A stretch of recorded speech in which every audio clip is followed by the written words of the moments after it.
आज हम आपको दिखाएंगे कि कैसे अंकुर नरूला जी के प्रचार को सुनकर ज्योति शर्मा की भी आंखों में आंसू आ गए। जब आप उस प्रचार को सुनोगे तो परमेश्वर आप सभी से बातचीत करेंगे, इसलिए आप सभी उस प्रचार को पूरा जरूर सुने। आप सभी उस प्रचार को सुन सकते हैं कि प्रभु ने कहा था कि 400 साल के बीतने के बाद मैं अपने लोगों को मिस्र से छुड़ा लूंगा। वो प्रार्थना करने लगे जब 430 साल बीत गए, जब भविष्यवाणी पूरी नहीं हुई, क्योंकि वो नहीं जानते थे कि कोई भी भविष्यवाणी अपने आप पूरी नहीं होती जब तक आप उस भविष्यवाणी के विषय में प्रार्थना नहीं करते। इसलिए नए नियम में लिखा हुआ है कि भविष्यवाणियों को तुच्छ ना जाना जाए, और जो भविष्यवाणी तेरे विषय में की गई हैं उनके अनुसार तू एक अच्छी लड़ाई को लड़े। पौलुस ने अपने बेटे, अपने स्पिरिचुअल संत मिथ्यू से यह कहा। इसका मतलब भविष्यवाणियां अपने आप पूरी नहीं होती जब तक कि उन भविष्यवाणियों के विषय में लड़ा ना जाए। और हमारी लड़ाई इंसानों से नहीं, किसी पार्टी से नहीं, किसी धर्म से नहीं, बल्कि शैतान से है।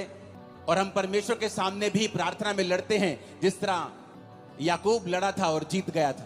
तो वचन कहता है कि हमें प्रार्थना करना जरूरी है, और उन भविष्यवाणियों के विषय में जो हमारे लिए की गई हैं उनके लिए भी हमें लड़ना जरूरी है, यानी प्रार्थना में फाइट करना जरूरी है। तो वचन कहता है कि जब वो फंस गए वहां पर, उन्होंने प्रार्थना करनी शुरू की। जब उन्होंने प्रार्थना करनी शुरू की तो परमेश्वर ने अपने दास को भेजा, उन्होंने मूसा को भेजा।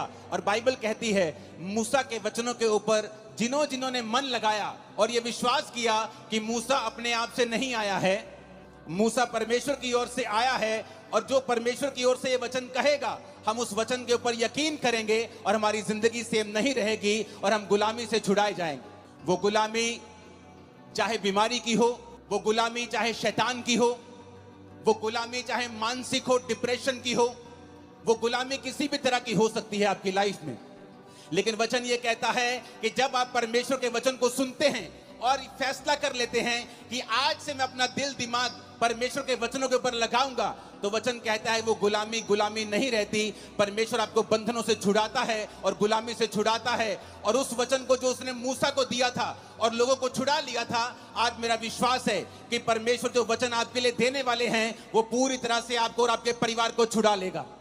इस मसीह जिंदगी में क्या सबसे ज्यादा जरूरी है? आज जितने क्रूसेड्स आज तक मैंने किए हैं, मैं one of the most important word मैं आज आप लोगों के लिए लेके आया हूं। कल रात से मैं परमेश्वर की प्रेजेंस में था, अपने परिवार के साथ नहीं था, और प्रभु से कह रहा था कि परमेश्वर तेरा आत्मा मुझ पे जाहिर करे कि तू अपने लोगों से क्या कहना चाहता है। तो वचन कहता है याकूब 5 उसकी 16 से 20 आयत में, इसलिए तुम आपस में एक दूसरे के सामने अपने अपने पापों को मान लो और एक दूसरे के लिए प्रार्थना करो जिससे चंगे हो जाओ। धर्मी जन की प्रार्थना के प्रभाव से बहुत कुछ हो सकता है। एलिया भी तो हमारे समान दुख सुख भोगी मनुष्य था, और उसने गिड़गिड़ाकर प्रार्थना की कि मेह ना बरसे, तो 3.5 साल बारिश यानी मेह नहीं बरसा। फिर उसने प्रार्थना की, आकाश से वर्षा हुई और भूमि फलवंत हुई। हे मेरे भाइयों, यदि तुम में से कोई सत्य के मार्ग से भटक जाए और कोई उसको फेर लाए, तो वह ये जान ले जो किसी भटके हुए पापी को फेर लाएगा, हर एक प्राणी को उस प्राणी को वो मृत्यु से बचाएगा और उसके पापों के ऊपर वो पर्दा डालेगा। सब बोलो आमीन। एक डेविड नाम का व्यक्ति जिसके अंदर इंडिया को बचाने का बोझ था, जब वो इंडिया में आया तो उसको भाषा नहीं आती थी, लेकिन वो एक बात जानता था कि वचन कहता है कि प्रार्थना के प्रभाव से बहुत कुछ हो सकता है। एलिया भी तो हमारे समान दुख और सुख भोगी मनुष्य था, क्योंकि जिनकी जिंदगियों से मिरेकल्स होते हैं या जिनकी लाइफ में मिरेकल होते हैं, लोगों को लगता है कि शायद ये आसमान से उतरा हुआ पुरुष है कोई, इसलिए इसके जब ये प्रचार करता है या ये प्रार्थना करता है, लंगड़े चलते हैं, शायद ये स्वर्ग से उतरा है। लेकिन वचन ये कहता है क्या फर्क था एक आम व्यक्ति में और एक एलिया में? एलिया भी तुम्हारे समान दुख सुख भोगी मनुष्य था, यानी उसके जीवन में दुख भी आते थे, उसके जीवन में तुम्हारी तरह सुख भी आते थे। लेकिन बाइबल कहती है कि वो तुम्हारे समान हमारे समान दुख सुख भोगी मनुष्य था। लेकिन जब उसने प्रार्थना की कि मेह ना बरसे, तो मेह नहीं बरसा। जब वो परमेश्वर का दास डेविड इंडिया में आया, उसे भाषा नहीं आती थी। उसने कहा कोई बात नहीं, अगर मुझे भाषा नहीं आती तो परमेश्वर तो मेरी प्रार्थना को सुन सकता है। वो कबीले में गया जहां लोग उसके खिलाफ हो गए, वो प्रार्थना करने लगा और उसने अपना जीवन प्रार्थना वाला कर लिया और घुटनों पे आकर रोज घंटों घंटों वो प्रार्थना किया करता था। एक दिन उस कबीले वालों ने सोचा कि ये फॉरेनर हमारे धर्म को बदलने के लिए आया है, जबकि वो ये नहीं जानते थे कि प्रभु यीशु मसीह धर्म को बदलने के लिए नहीं, वो जीवन को बदलने के लिए आए थे। जब उसने लोगों ने देखा कि ये धर्म बदलने के लिए शायद आया है, तो बहुत से कबीले इकट्ठे होकर उसे मारने के लिए गए।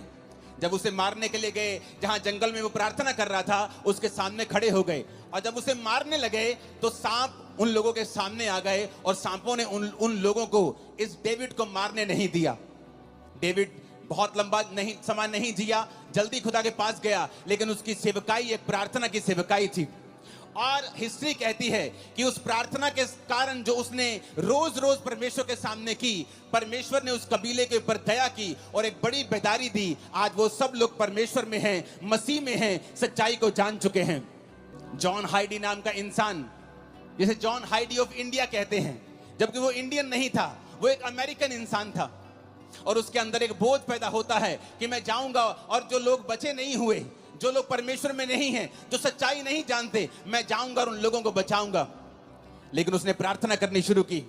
रोज वो 14-14 घंटे वो प्रार्थना करता था।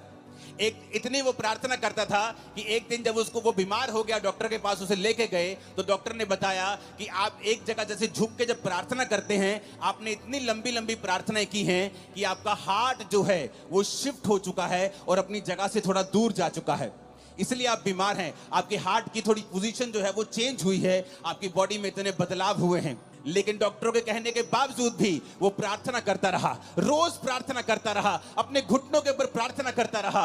और एक समय ऐसा आया कि परमेश्वर ने जिस इलाके में उसको भेजा था, उस इलाके में एक बेदारी शुरू हुई। लाखों लाखों करोड़ों लोग परमेश्वर में आने शुरू हुए। जब आज आप उन इलाकों में जाकर देखेंगे तो 100% 90% लोग मसीह में आ चुके हैं और परमेश्वर को ग्रहण कर चुके हैं।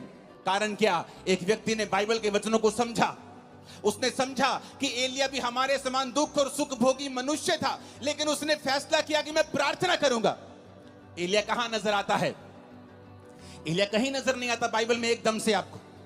वो कहीं ऐसा नहीं है कि बाइबल में जब पहला राजा की पुस्तक शुरू होती है, दाऊद का जिक्र होता है। दाऊद के बाद पहले शाऊल राजा बनता है, उसके बाद दाऊद राजा बनता है, फिर सुलेमान राजा बनता है, सुलेमान के बाद उसके बेटे राजा बनते हैं, उसके पोते पड़पोते राजा बनते हैं। परमेश्वर में खड़े नहीं रहते, वो गिर जाते हैं। तब तक भी एलिया का जिक्र नहीं आता। लेकिन जब बाइबल कहती है पहला राजा 17 में जब एलिया का जिक्र आता है, पहला राजाओं 17 उसकी 1 से 6, तिशबी एलिया जो गिलाद के परदेशियों में से था, उसने अहाब से कहा। अहाब भी इजराइल का राजा था, जिसने इजाबेल से शादी कर ली थी, और वो सब कुछ परमेश्वर के वचन के विरोध में कर रहा था, और परमेश्वर उससे खुश नहीं था। वचन कहता है कि एलिया एकदम से पहला राजा उस 17 में प्रकट होता है। उससे पहले एलिया की कोई जानकारी नहीं थी, लेकिन एकदम से वो प्रकट होता है, और ये कहते हैं तिशबी एलिया। जैसे हम बोलते हैं ओ पहाड़ी आदमी, ओ पंजाबी आदमी, ओ हरियाणवी आदमी, उसी तरह कहते हैं तिशबी एलिया एकदम से प्रकट होता है। इजराइल के परमेश्वर के नाम में शपथ खाकर वो राजा के सामने जाके बोलता है कि राजा, मेरे कहे बिना ना तो बारिश आएगी ना तो ओस पड़ेगी। लेकिन उससे पहले वो एक बात और कहता है एक आयत में तिशबी एलिया जो गिलाद के परदेशियों में से था, उसने अहाब से कहा, इजराइल का परमेश्वर यहोवा जिसके सम्मुख में उपस्थित रहता हूं। एलिया कहता, मैं आया हूं राजा, उस परमेश्वर के सामने जिसके सामने मैं उपस्थित रहता हूं। ऐसा जन जिसके कहने से आसमान बारिश देना बंद कर गया 3.5 साल। एक ऐसा पुरुष जिसने प्रार्थना की और आसमान खुल गया फिर 3.5 साल बाद। आप सभी इस वीडियो को भी छोड़ के ना जाए, आप सभी इस वीडियो को पूरा जरूर देखिए। जैसा कि आपने वीडियो में देखा कैसे अंकुर नरूला जी के प्रचार को सुनकर ज्योति शर्मा की भी आंखों में आंसू आ गए। आप सभी हमसे कहेंगे कि कहां पर ज्योति शर्मा की आंखों में आंसू आ गए। आप सभी को हम बताना चाहते हैं, प्रभु यीशु मसीह का वचन कहता है विश्वास करने वाले के लिए सब कुछ हो सकता है। इसलिए आप सभी यकीन कीजिए कि आने वाले दिनों में जब मसीही विरोधी और ज्योति शर्मा प्रभु यीशु मसीह का प्रचार सुनेगी, उसी दिन प्रभु यीशु मसीह के नाम की महिमा करेगी। क्योंकि बाइबल हमें कहती है हमारा प्रभु यीशु मसीह इस जगत में, इस संसार में धर्मियों को बचाने के लिए नहीं बल्कि पापियों का उद्धार करने के लिए आया है। जो लोग इस संसार की गंदगी में पड़े हुए हैं, उनसे हमारा प्रभु यीशु मसीह बहुत प्यार करता है। अगर आज आप निराशा की अवस्था में हैं क्योंकि आपके जीवन में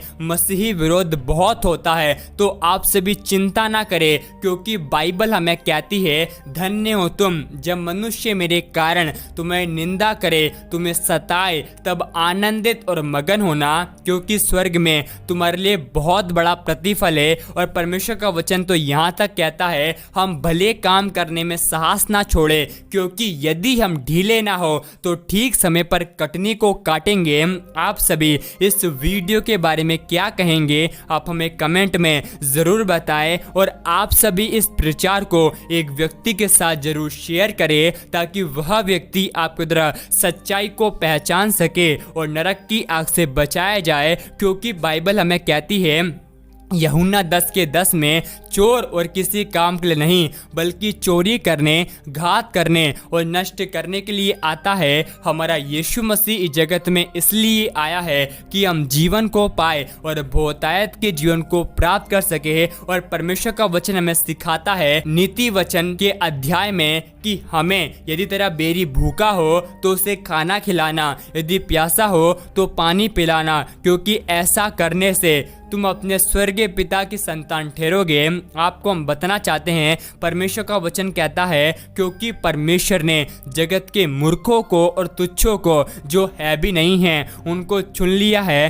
ताकि जो हैं और अपने आप में बड़ा घमंड करते हैं उन्हें लज्जित कर सके। जैसा कि आप सभी जानते भी होंगे, अंकुर नरूला जी खुद एक समय यीशु मसीह के विरोधी थे। वो नशा करके चर्च में गए थे, लेकिन जब परमेश्वर की दया उनके जीवन के ऊपर आई, वो परमेश्वर के बड़े प्रचारक बन गए। उसी प्रकार आप सभी मसीह विरोधियों का विरोध ना करें, लेकिन उनके लिए प्रार्थना करें, क्योंकि आपकी प्रार्थनाओं के द्वारा कितने मसीह विरोधी बचाए जा सकते हैं वो आपको पता नहीं है। परमेश्वर आप सभी के साथ हैं। परमेश्वर आप सभी को बहुत आशीष दे।